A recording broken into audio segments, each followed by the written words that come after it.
mas eu queria conversar um pouquinho mais com vocês, tirar dúvida, eu queria acessar o coração, o sistema límbico de vocês, para que vocês entendam a importância do desenvolvimento pessoal. Fala, Gui, beleza, meu amigo? Tudo bem? Cristine Cabral, seja bem-vinda, sejam todos bem-vindos aqui. E vamos lá, conversando. Quem tiver alguma pergunta pode fazer, senão eu vou começar falando já sobre algumas questões importantes de desenvolvimento pessoal, coaching e tudo mais. Muita gente me pergunta, por exemplo, o que eu acho desses eventos de coaching e desenvolvimento pessoal que duram um final de semana apenas e que as pessoas saem de lá estimuladas, achando que vão mudar a vida e tudo mais. Esses eventos eles são mais voltados para estímulo. Então por isso que tem muito som, muita música alta, muita cor e tudo mais, para que as pessoas se estimulem.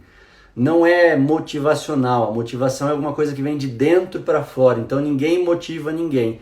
Nesses eventos especificamente, as pessoas saem estimuladas justamente por conta do ambiente, por conta de tudo que vai acontecendo ali e como as pessoas, como os condutores, os facilitadores fazem acontecer.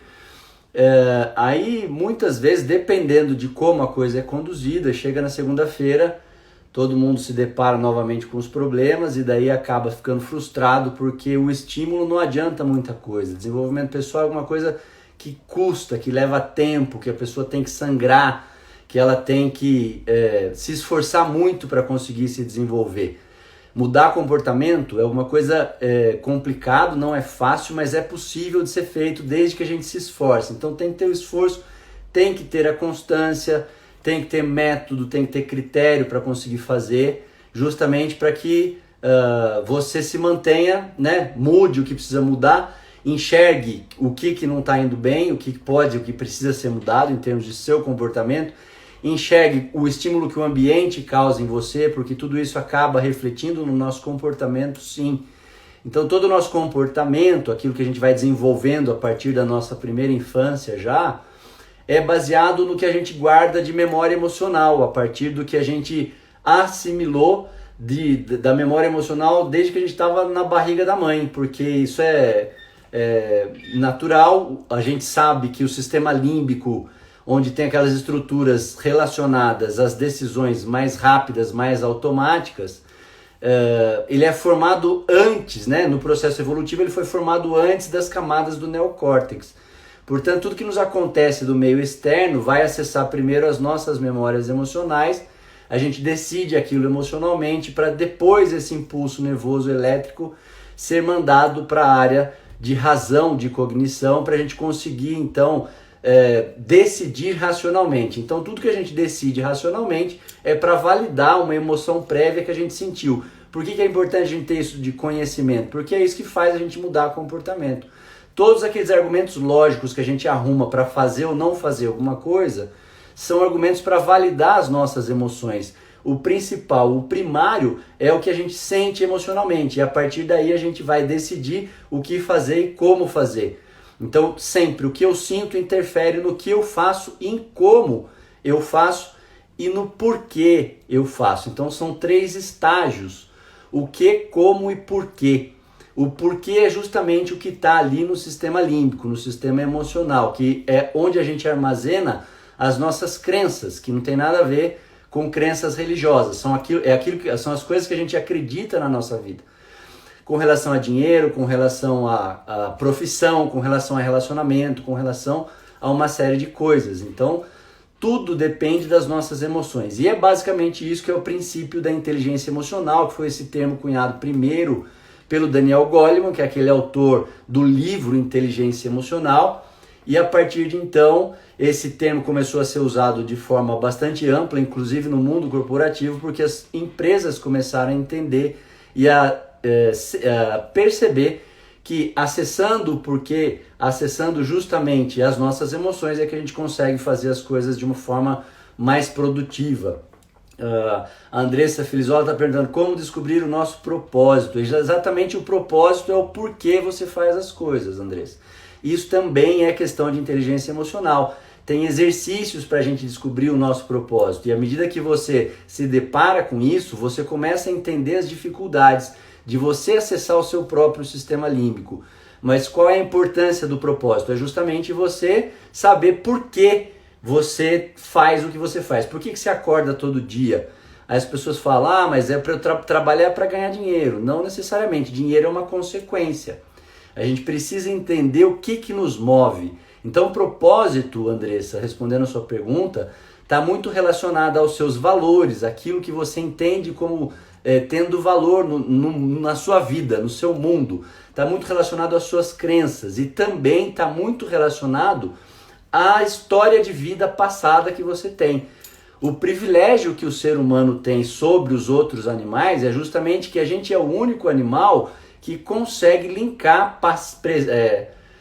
passado com presente e com futuro. E aí a gente consegue esquematizar as coisas para a gente conseguir desenvolver as nossas atividades. Então, descobrir o propósito é justamente peneirar ouro no rio do seu passado, ou seja, olhar para a sua história passada, ver o que aconteceu, ver as situações de vida que mais evocaram emoções, tanto positivas quanto negativas, porque foram essas situações emocionantes na sua vida que te levaram a muita tristeza, muita angústia, raiva, ou então a muita alegria, muita felicidade, que fica armazenado com mais intensidade no seu sistema límbico. E aí quando você olha para trás e percebe quais são essas histórias, então primeiro você dá uma peneirada, veja quais foram as circunstâncias de vida que você teve e que te fizeram sentir mais emoção, tanto para o bem quanto para o mal. Anota essas situações e aí o ideal é conversar com outra pessoa, contar essas situações de vida, porque à medida que você vai contando, as coisas vão fluindo.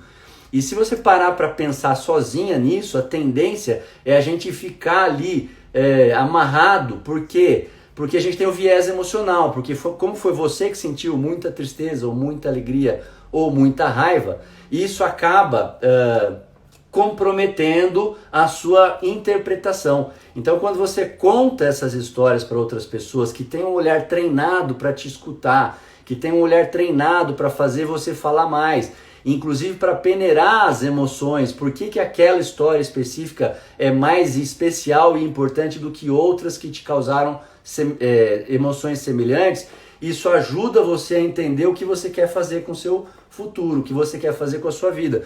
Por isso que muitas pessoas que passaram por sofrimentos muito grandes, elas aprendem com isso de alguma forma, pelo fato de elas terem conseguido atravessar essas situações difíceis, elas desenvolveram recursos para lidar com aquela situação. E esses recursos e toda essa emoção que formou esse sistema de crença é que faz essas pessoas usarem essas situações como propósito de ajudar pessoas que estão passando ou atravessando por situações parecidas.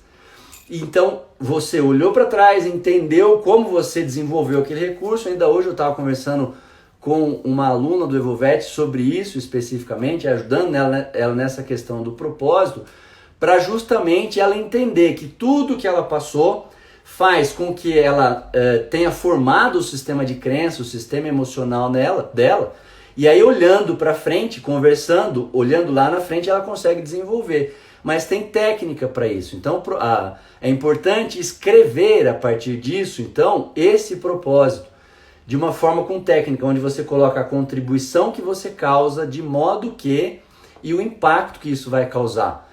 Porque propósito está justamente na hierarquia mais alta das necessidades humanas. Então se a gente olha para a pirâmide das necessidades humanas, ela é uma pirâmide invertida. Então o ponto de baixo, menorzinho, é justamente as nossas necessidades fisiológicas, quando a gente vai em busca do prazer ou fugindo da dor. Eu como para matar fome, eu bebo água para matar sede, ou então eu faço sexo para ter prazer, ligo o ar-condicionado para ter conforto térmico. Esse tipo de coisa é o básico. A partir disso a gente tem 4 escalas de necessidade. A primeira é a necessidade de sustentabilidade, que a gente consegue energizar pela nossa saúde física. Então é você olhar para quanto você come, se a sua alimentação está equilibrada, se o seu sono está equilibrado, para o seu descanso físico, alongamento e tudo isso. A segunda escala é a necessidade de segurança, que é alimentada pela nossa saúde emocional, que é quando a gente olha então para as nossas emoções. A terceira escala é a necessidade de autoexpressão, que é nutrida pela nossa saúde mental, para a gente conseguir focar naquilo que é importante para a gente. E a última escala, que é justamente a escala de significância. O ser humano precisa se sentir importante no nicho dele, de trabalho, de ambiente, de convívio. E como é que ele consegue suprir essa necessidade? Através da espiritualidade. E espiritualidade é essencialmente a questão de você olhar para o outro. Como essa pirâmide está invertida, então a área da significância é justamente maior do que as outras três. Ou seja, é isso que me dá um senso de uma vida que vale a pena ser vivida, que os gregos chamavam de eudaimonia, que Aristóteles chamava de eudaimonia, que é a plenitude da vida. Você só alcança isso quando você olha para o outro, quando você começa a usar aquilo que você aprendeu com a sua história de vida para ajudar outras pessoas. Só que como é a última escala, você só consegue fazer isso bem feito quando você já supriu as outras três necessidades que são relacionadas ao self, ou seja, a si mesmo. Quer dizer, quando você cuidou da sua saúde física, da sua saúde emocional e da sua saúde mental, que é o princípio da máscara de oxigênio. Você se nutre disso e depois então você está apto a olhar para o outro e a fazer pelo outro aquilo que você aprendeu durante a sua vida. Aprendeu como? Passando pelas turbulências, passando pelas dificuldades. E daí quando você faz pelo outro é que você sente esse prazer, porque sempre que a gente ajuda uma outra pessoa, quem se sente melhor com isso é quem ajudou e não quem foi ajudado. Portanto, para você conseguir o seu propósito, você consegue exatamente a partir do momento que você para e reflete e usa justamente os anéis do neocórtex, quer dizer, aquelas áreas do nosso cérebro que são específicas do ser humano, que nos ajudam a linkar passado com presente com futuro. Então eu olho para trás, vejo o que me impactou emocionalmente, que formou o meu sistema de crenças, e a partir daí eu tenho condição de começar a ajudar outras pessoas. Então o propósito é uma coisa muito ampla e não é muito fácil de você conseguir descobrir. Apesar de existirem exercícios, um deles é esse que eu estou propondo, inclusive, de você olhar para trás, anotar as 5 situações de vidas nas quais você evocou emoções negativas, 5 outras nas quais você evocou emoções positivas, contar isso para alguém com a maior riqueza de detalhes, desde que esse alguém seja uma pessoa treinada, e daí você consegue escrever então porque a partir dessa conversa que você tem com outra pessoa, você começa a tirar os temas da sua vida, e aí você começa a perceber que são recorrentes. O que te impactou foi uma pessoa que ajudava muito as outras, o que te impactou foi uma pessoa que alegrava muito as outras, ou que inspirava muito as outras, ou que a dificuldade que você enfrentou fez você acionar um senso de justiça muito grande, e por isso você tem vontade que outras pessoas não passem por aquilo que você passou. E aí você consegue escrever o seu propósito. E propósito serve para quê? Justamente para te dar essa sensação de plenitude, de bem-estar, que sim, você pode usar no seu trabalho, mas o nosso propósito não é trabalhar para ganhar dinheiro. Dinheiro é consequência. E uma outra questão que muitas pessoas acabam confundindo é achar que eu vou usar o meu propósito de uma forma apenas filantrópica. Eu não posso ser remunerado financeiramente por isso.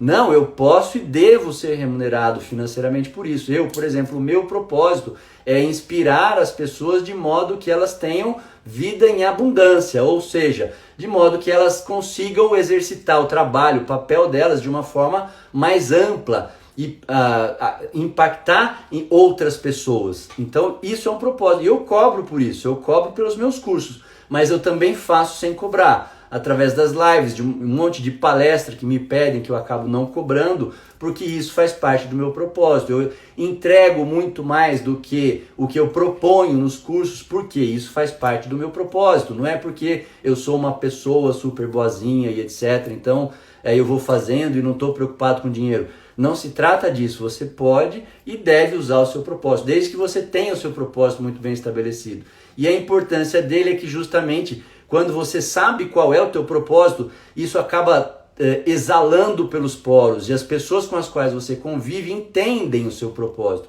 Então aquelas que acreditam nas mesmas coisas ou que precisam de você, elas são atraídas, magnetizadas para perto de você.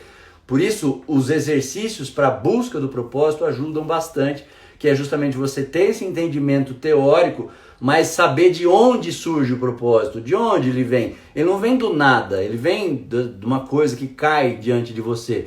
Ele vem das suas histórias de vida passada. Eu acabei me estendendo bastante, eu vi que algumas pessoas já perguntaram. A Daiane perguntou, já ouvi você falar de uma técnica para controlar as emoções, mas não anotei a sequência. Você pode falar sobre isso?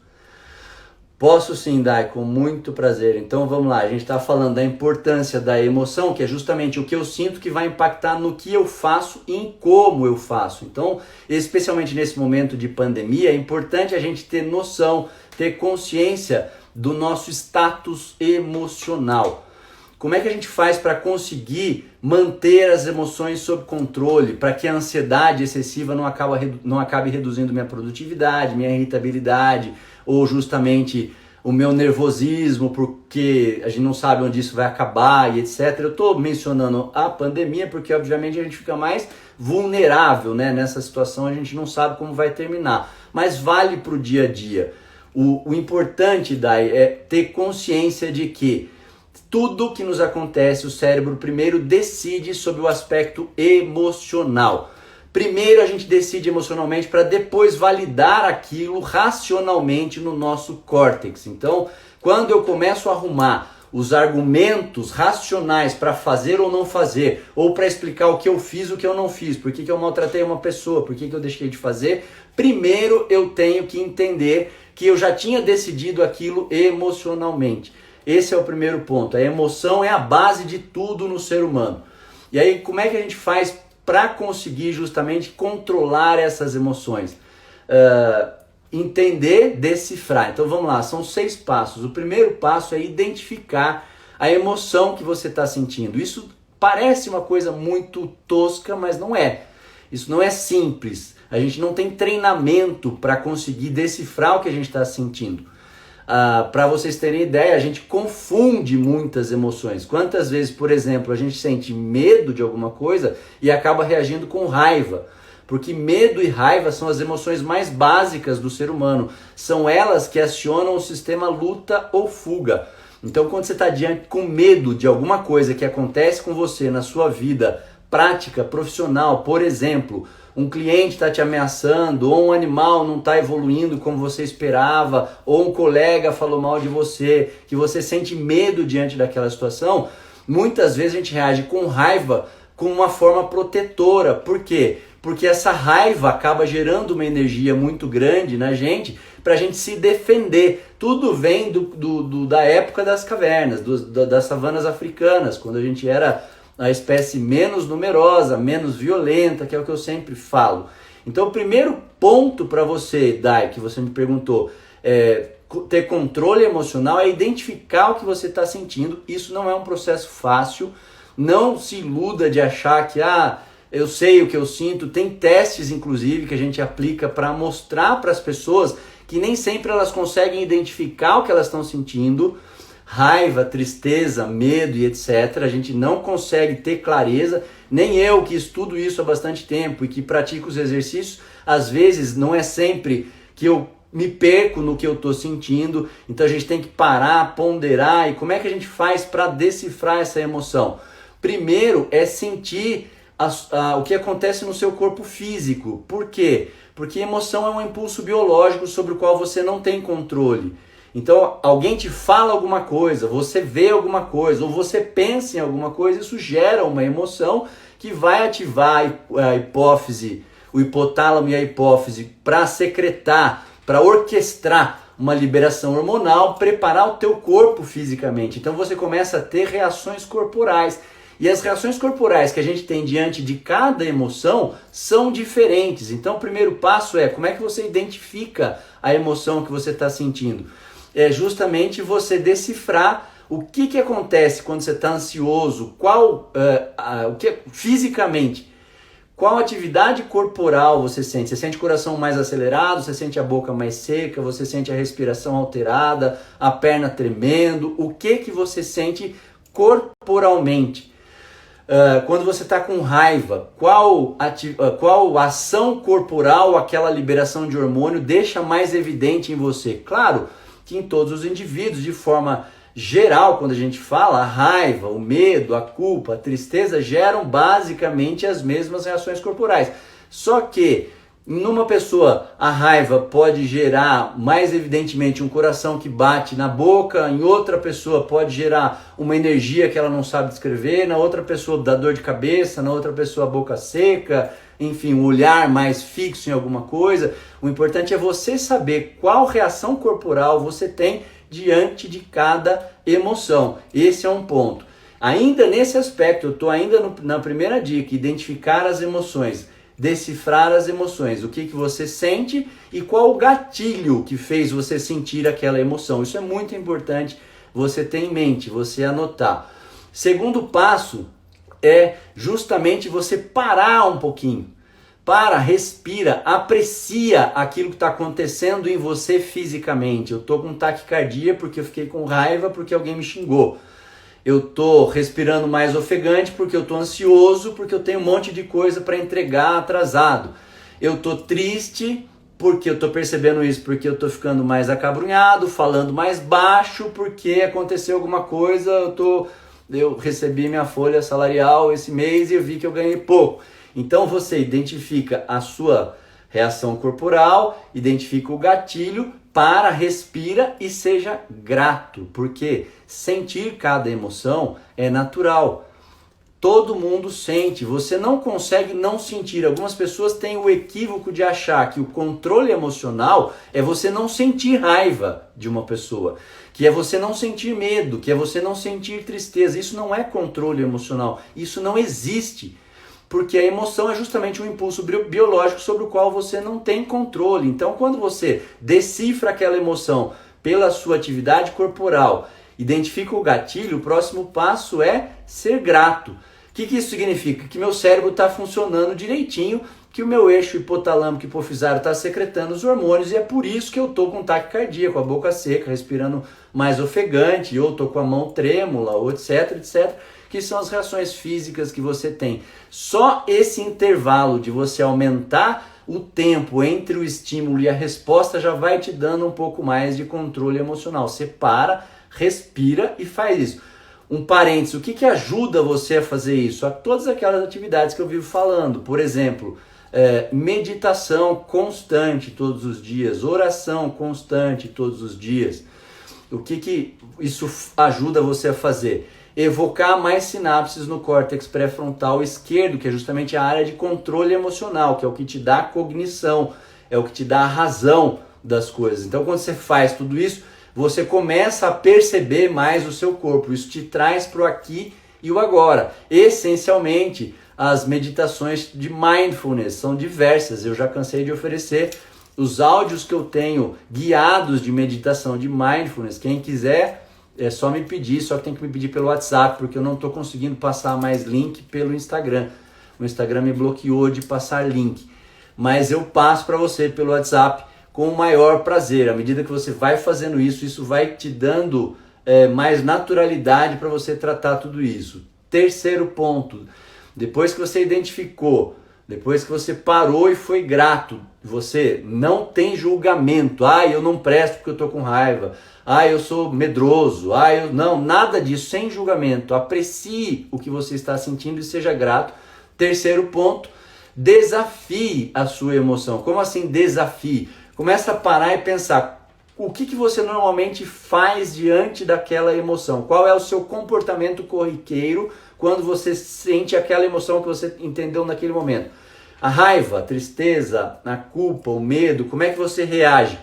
Qual resultado você tem quando você reage dessa forma? Porque a tendência é a gente botar tudo no automático. O que é isso? Mandar a maior parte de decisões que a gente toma no nosso dia para o sistema límbico. Por quê? Porque é mais barato, economiza menos energia, o cérebro faz isso, a estratégia de sobrevivência cerebral. Por isso que a gente tem que parar e tomar consciência de todo esse processo. Aí, desafiar a sua emoção, então, é justamente você parar e ponderar qual é o resultado, qual é o comportamento que eu costumo ter quando eu estou com raiva e que resultado eu tenho. O resultado está ok? Tá. Então mantenha a mesma coisa. Não, o resultado não está ok. Quando eu estou com raiva eu xingo as pessoas que não tem nada a ver com isso, maltrato quem está perto de mim, sou injusto, depois eu me culpo. Então pera um pouquinho. Nesse tempinho que você está fazendo isso, já é suficiente para você mudar a sua atitude. E aí você vai para a quarta questão. Fale em voz alta o seu nome, se possível em voz alta, se você estiver num ambiente sozinho ou com gente conhecida perto. Caleis, isso que você está sentindo é raiva. Caleis, isso que você está sentindo é ansiedade. Caleis, isso que você está sentindo é tristeza, é culpa, é medo. Por quê? Porque a emoção ela é evocada no sistema límbico, na região subcortical. E para você falar, para você verbalizar, você precisa evocar a sinapse na região cortical, que é o que te dá a razão. Então a emoção é sistema límbico, subcortical. Não tem consciência. Quando você traz a consciência que você fala, você é obrigado a ativar sinapses na região cortical. Isso aumenta a chance, então, de você ter toda essa percepção que eu estou falando. Claro, às vezes isso acontece em fração de segundo, em poucos segundos, mas dá muito resultado. Quarto ponto, pare e pense. O que você já fez no passado, anteriormente, em outras vezes, que deu um resultado melhor do que a maioria das vezes? Por exemplo, a raiva. Eu estou com raiva. Normalmente eu reajo dessa forma, o resultado é ruim, então eu quero mudar isso. Nesse momento você para e pensa. Mas teve vezes que eu senti raiva e que eu consegui me controlar. O que você fez? Pensei no resultado, eu ponderei, eu respirei, eu deixei para lá, eu saí de perto da pessoa, fui respirar ar puro, qualquer coisa simples. Quinto ponto, você vai executar os planos de ação. O que são planos de ação? Ações que você vai colocar para você mesmo fazer com data e hora marcado, para que você então consiga melhorar o comportamento que você tem diante daquela emoção. E escreva tudo. Então eu vou falar um pouquinho mais daqui a pouco sobre os planos de ação, como é que você escreve, como é que você elabora esses planos de ação, mas é importante você escrever. Não canso de citar alguns estudos científicos e todas essas dicas que eu dou são científicas, não tem nada mirabolante, não é nada empírico, é tudo comprovado cientificamente. Isso é importante vocês saberem, porque eu sei que as coisas às vezes parecem tão simples que a gente desconfia. Ah, só isso vai dar resultado? Só isso dá resultado desde que você faça constantemente. E para você fazer constantemente, precisa escrever o que você vai fazer. Por quê? Porque daí você foca o seu pensamento. A nossa cabeça ela é uma máquina de ficar buscando coisas. Então, se você para e fica pensando só em tudo isso que eu falei, a tendência é daqui a pouquinho você já está pensando em outra coisa e você não terminou aquele raciocínio. Especialmente porque você evocou uma emoção. E quem manda na nossa mente é o sistema emocional, é o sistema límbico. Então, ele vai fazer o teu pensamento devagar e vai voltar para o acontecimento, para o que a pessoa falou, para o xingamento que ela fez. E aí você começa a argumentar com você mesmo que ela merece que você tenha aquele comportamento destrutivo, que você xingue, que você bata e etc. Ou na tristeza, você passa a desejar ir para a cama, deixar as coisas para depois, não fazer, procrastinar. Isso tudo é estratégia cerebral. Então entender tudo isso ajuda bastante. Então escrever, tem alguns estudos científicos que eu gosto de citar. O que eu vou falar agora é justamente da psicóloga escocesa que lidou com pacientes senis, ou seja, velhinhos que eram sedentários, pobres, que não tinham recurso financeiro e que precisaram de cirurgias no quadril e ou no joelho. A gente sabe que esse tipo de cirurgia precisa de exercício físico num pós-operatório rápido, para recuperação, para impedir formação de trombo, para a articulação não ficar enrijecida e tudo mais.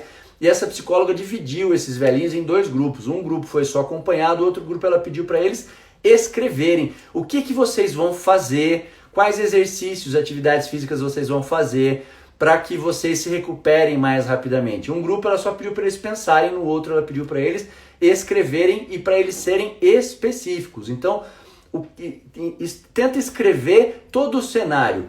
E aí os velhinhos que escreviam assim, eu vou levar uma blusa vermelha para dar uma volta no quarteirão, porque se tiver frio eu ponho a blusa e não vou ter a tentação de voltar. Eu vou buscar a minha mulher, que ela chega do trabalho, então eu vou até o ponto de ônibus e aproveito e faço a minha caminhada, que é importante. Se eu encontrar aquele meu outro vizinho que gosta de ficar falando, eu já me antecipo e já vou falar para ele que eu não posso parar para conversar naquele momento. Eu vou levantar e vou dar um passo adiante para sair. Enfim, eles escreveram com a maior especificidade possível.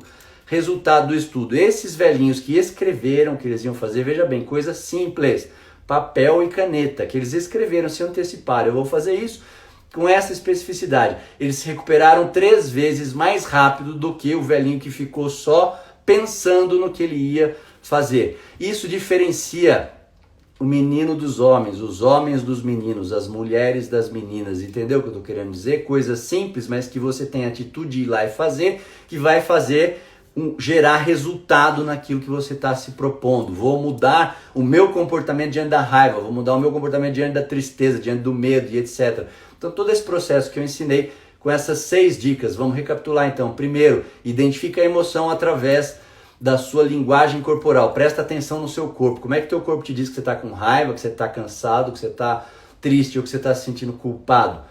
Anota isso. Qual é o gatilho que envolveu aquilo? Segundo ponto, aprecie aquela reação física que você tem. É sinal que o teu cérebro está normal. Controle emocional não é não sentir raiva. Controle emocional não é não sentir medo, não sentir tristeza, porque isso todo mundo sente, isso é normal. Controle emocional é o que você faz a partir de identificar que você sentiu. Converse, fale com você mesmo. Calejo, essa emoção que eu estou sentindo, chama isso. Você transforma uma coisa amorfa em alguma coisa com a qual você tem condição de brigar, você tem condição de lutar. Terceiro ponto, desafie a sua emoção. Pare e pense qual tem sido o seu comportamento recorrente diante daquela emoção. Você quer mudar? Quero. Então vai para o quarto. Pare e pense o que você já fez outras vezes que deu certo. O que você já fez outras vezes que não deu certo. Quinto ponto, elabore planos de ação. Ações específicas para você começar a mudar a sua reação diante daquela emoção. Sexto ponto, escreva tudo isso. Papel e caneta, coisa simples, então não tem milagre. Essa é a diferença entre desenvolvimento pessoal e os cursos que estimulam você a se sentir poderoso. Eu vou fazer, eu vou conseguir, porque botam música, porque botam cor, porque botam cheiro e etc. E você sai achando que na segunda-feira você consegue mudar a sua vida. Não muda se não tiver muito esforço, se não tiver muita vontade, se não tiver técnica, método. É dia a dia, um pouquinho por dia, sangrar um pouquinho por dia. É isso que faz as pessoas mudarem comportamento. Deixa eu ver. Eu espero que eu tenha respondido você nessa pergunta bem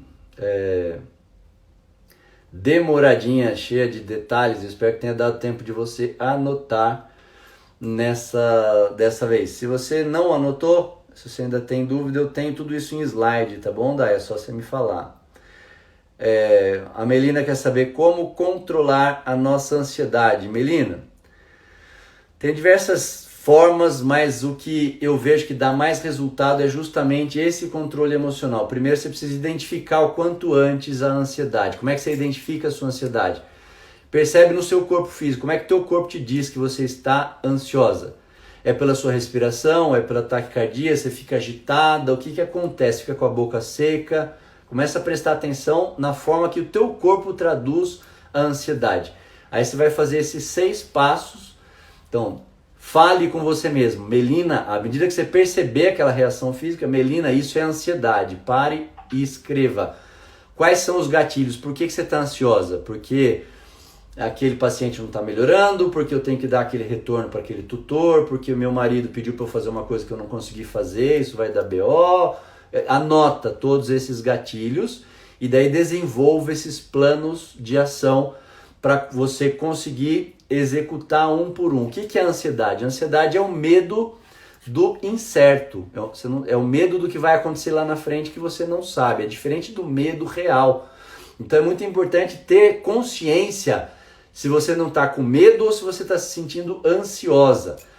Então o ideal é zerar a ansiedade? Não, a gente precisa de um pouco de ansiedade para se manter produtivo. O gráfico da ansiedade, do desempenho pela ansiedade, é em forma de curva de sino, ou seja, se a sua ansiedade é muito baixa, tá logo aqui, então o seu desempenho também vai ser muito baixo.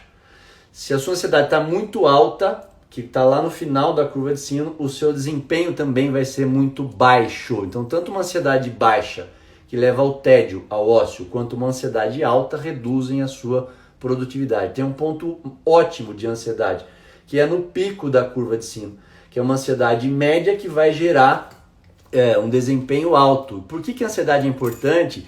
Essa curva quem descreveu foram 2 psicólogos há mais de 100 anos. E virou uma lei chamada Lei de Yerkes-Dodson, que foram os 2 psicólogos que descreveram isso. A ansiedade é justamente aquela emoção que vai ativar o sistema hipotalâmico hipofisário para haver secreção de hormônio, para gerar energia no teu corpo para você executar alguma atividade. Mas ela não pode ser muito alta. Para que ela não seja muito alta, a gente vai para um outro psicólogo, esse mais contemporâneo, ele é húngaro-americano, ele mora nos Estados Unidos há muito tempo, tá? Mais ou menos com uns 85 anos, que é o Mihaly Csikszentmihalyi. Ele descreveu o flow, e é justamente o fluxo, que é aquela atividade que você consegue desenvolver, na qual você fica completamente absorta, ou seja, envolvida com aquilo. Você não percebe se está dia, se está tarde, se está noite, se você está com fome, se você comeu, se você está cansado. Você gosta tanto daquilo que você está num pico de desempenho muito alto, porque você tem bastante habilidade para aquilo. Então, quando a gente fala de ansiedade, é um assunto bastante complexo, porque isso pode estar relacionado às suas preocupações, com o que vai acontecer de amanhã, se eu vou pegar Covid, se eu vou ter dinheiro para pagar as contas, se aquele paciente vai morrer ou não, enfim, aqueles medos do futuro. Isso gera uma ansiedade, que é uma ansiedade maléfica, que reduz a sua produtividade, mas também tem a ansiedade que leva à produtividade. Então é um assunto muito complexo. Eu imagino que você esteja se referindo à ansiedade maléfica, que reduz produtividade. Então é justamente você parar, reconhecer a ansiedade, conversar com você mesmo, escreve os gatilhos que estão te levando a ficar ansiosas e desenvolve planos de ação para conseguir fazer aquilo. Se a gente for falar de uma ansiedade benéfica, daí a gente entra para esse gráfico do flow, do Mihaly Csikszentmihalyi, que é extremamente famoso. Essa fala dele, esse discurso e tudo mais, que é muito legal a gente entender também, porque está relacionado ao quanto você desempenha, quer dizer, quanto você performa em alguma atividade, e também dentro da habilidade que você tem para aquela função. Mas eu não vou entrar nesse mérito, porque eu acho que você está falando especificamente sobre a ansiedade que reduz a produtividade. Com relação aos planos de ação que eu mencionei, o que são planos de ação? É uma coisa que a gente trabalha muito no coaching, no desenvolvimento pessoal, porque não adianta você identificar o seu comportamento diante de cada emoção se você não fizer nada para mudar. E como é que você faz alguma coisa para mudar? À medida que você entende o que está acontecendo, você precisa dos planos de ação, que eu mencionei que eu ia dar os detalhes de como a gente pode fazer isso. Não só no controle emocional, mas também quando a gente está buscando uma meta, um objetivo, ou quando a gente quer mudar algum comportamento e tudo mais. Tem uma técnica chamada 5W2H. Toda vez que você vai se parar e ponderar sobre ações que você precisa mudar na sua vida, ou que você precisa fazer para alcançar um objetivo, você para e coloca desta forma, escreve 5W, a letra W, 2H. Quais são os 5 Ws? What, que é o que você vai fazer. When, que é quando. Aí no quando tem que ter dia e hora. E dia e hora não é falar assim, na quarta de manhã eu faço, ou na quinta à tarde eu faço. Não, é dia e hora. Na quinta às 10 horas da manhã eu vou fazer. Então o que você vai fazer, what, when, dia e hora. Por que tem que colocar dia e hora? Porque isso é uma estratégia para burlar a procrastinação que o nosso cérebro tende a nos levar a fazer. Todo cérebro de todo mundo tem um canalhazinho que mora ali dentro que vai tentar convencer você para deixar para depois de amanhã o que você devia fazer agora. Por quê? Por conta de economizar energia. É isso que esse canalha interior que mora ali no sistema límbico faz com a gente. Deixa para depois. Você merece descansar. Você merece ficar tranquilo. Você já trabalhou tanto. Puxa, hoje é domingo. Pode comer o doce e o churrasco que você quiser. Começa a dieta na segunda-feira. Por que ele faz isso? Para economizar energia. Então, quando você coloca dia e hora para fazer a coisa, você já virou uma chavinha cerebral. Ah, mas isso é muito besta para funcionar. Mas funciona. Se você não colocar dia e hora, as chances são que você vai procrastinar, você vai deixar para depois. E aí é interessante a gente ver como a gente se auto-sabota. Quando a gente marca uma consulta, por exemplo, com algum cliente, com algum tutor, ou com um médico, que você vai no médico, ou que você vai no dentista, você agenda com dia e hora. Você fala, pode trazer aqui para mim, eu dou uma olhada na terça às 14h30. E aí, se você está com dor de cabeça, cansado, com TPM, se choveu, se você está com fome, não deu tempo de almoço, você vai e atende do mesmo jeito. Quando é com a gente mesmo, que a gente estipula as ações para a gente fazer, as chances são que a gente não faça e que a gente se auto-sabote. Então, quando você coloca data e hora para fazer, diminui essa chance. Não quer dizer que você não vá fazer, quer dizer que reduz essa probabilidade. Terceiro W, onde você vai fazer? When você vai fazer? Em casa, no computador, em outro lugar e etc. O que esse 5W e 2H te faz? Te dá especificidade. O que fazer, quando fazer, onde fazer, com quem fazer. Você vai fazer sozinho ou alguém vai te ajudar? Alguém pode te ajudar? Então o quarto W é o who, quem.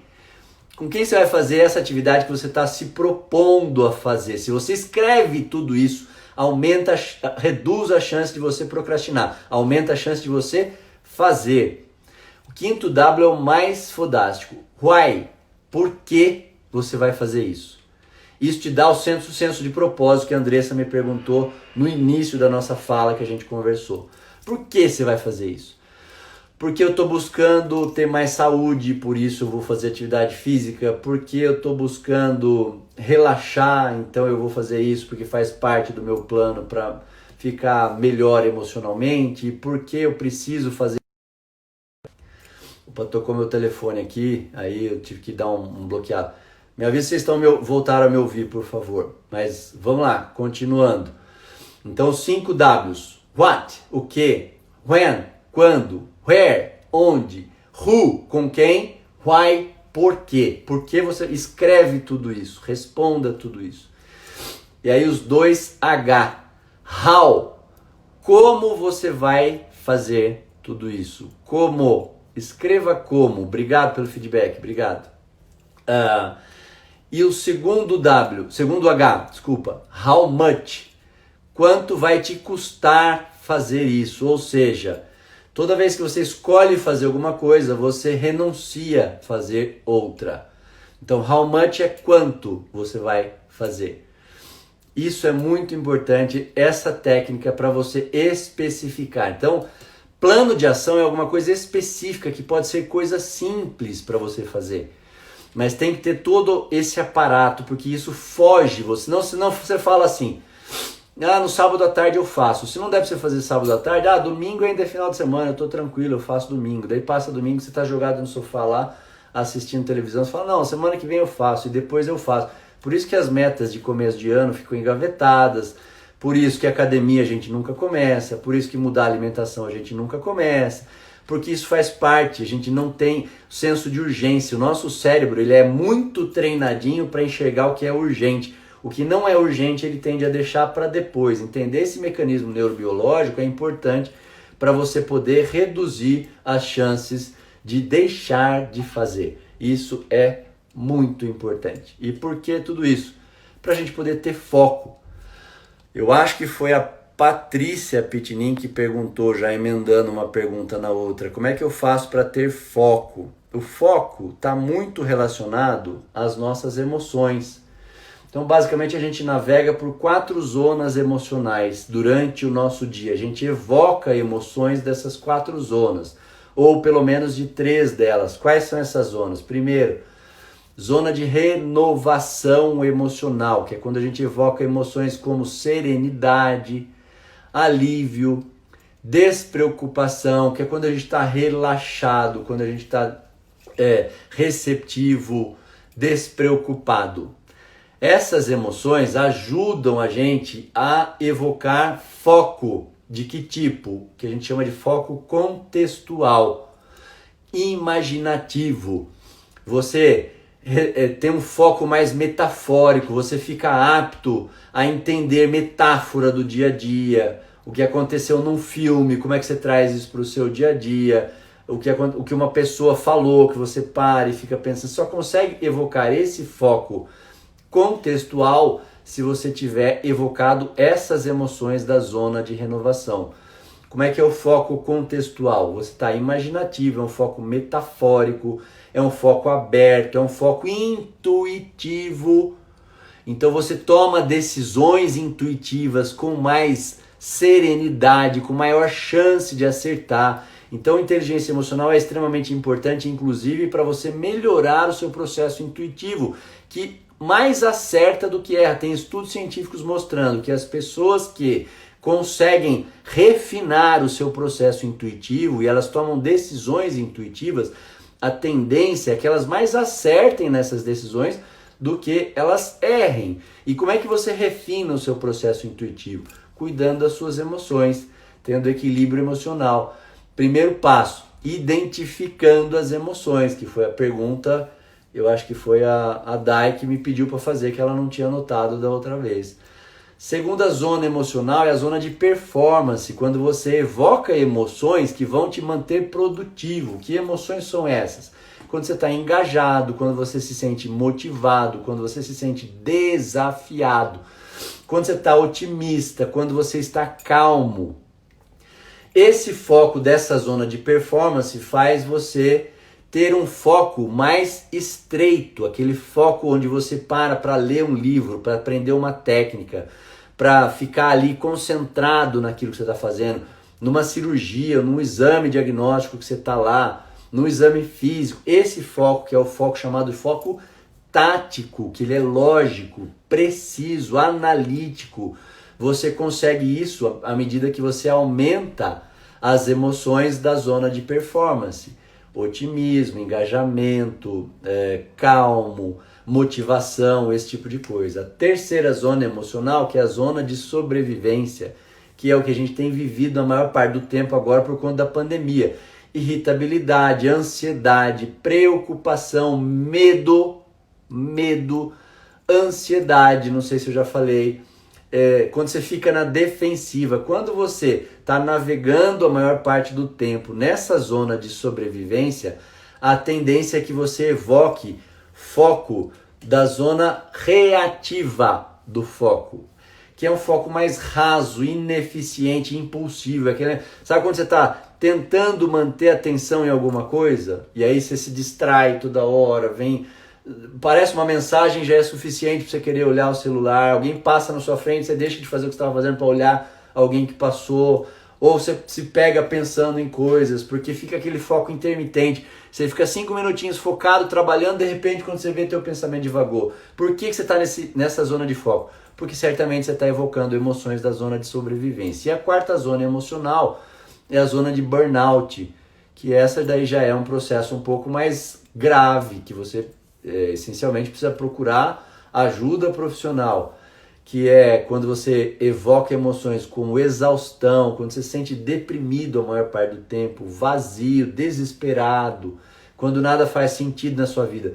Se você está nessa zona de burnout emocional, você cai na zona de foco disperso, que é aquele aéreo, perdido, difuso, você já não consegue juntar Lé com Cré. Pouco que você faz é o mínimo que não dá nem para sobreviver, não é nem para se manter, conseguir se manter produtivo no trabalho. Então, Paty, respondendo a sua pergunta do foco, como é que a gente mantém um foco? Cuidando das suas emoções, entendendo por qual parte, por qual zona emocional você tem navegado a maior parte do dia. Ah, mas tem hora que eu tô calmo, tem hora que eu tô motivado e tem hora que eu tô irritado. Normal. Todo mundo evoca várias emoções durante o dia. Mas conseguir entender por qual zona você está navegando a maior parte do tempo ajuda você a entender como é que está a sua vida de produtividade. E aí entra a produtividade profissional, mas também entra a produtividade de relacionamento. Como é que você está se relacionando com seu parceiro ou parceira, com filho, com amigos, com clientes e etc. Por aí. Então foco é uma questão muito emocional. Se a gente não cuida da nossa emoção, a gente não consegue se manter focado. E sem perceber, pode parar e me responder. Para e olha um pouquinho para trás e veja. A maior parte quando você estava numa postura produtiva, dinâmica, que tudo estava acontecendo bem, que a clínica estava indo bem, os atendimentos, etc. Que emoções você estava evocando? Sem medo de errar, eu tenho certeza que você estava evocando emoções da zona de performance. Isso é científico, de novo. Então é muito legal a gente entender todo esse tipo de coisa para a gente poder começar a praticar justamente a inteligência emocional e a gente conseguir melhorar a produtividade, ganhar mais dinheiro, ter uma vida que vale a pena, descobrir propósito, que foi uma pergunta muito legal da Andressa. Muito obrigado, Andressa, por essa pergunta, porque isso é muito, muito importante.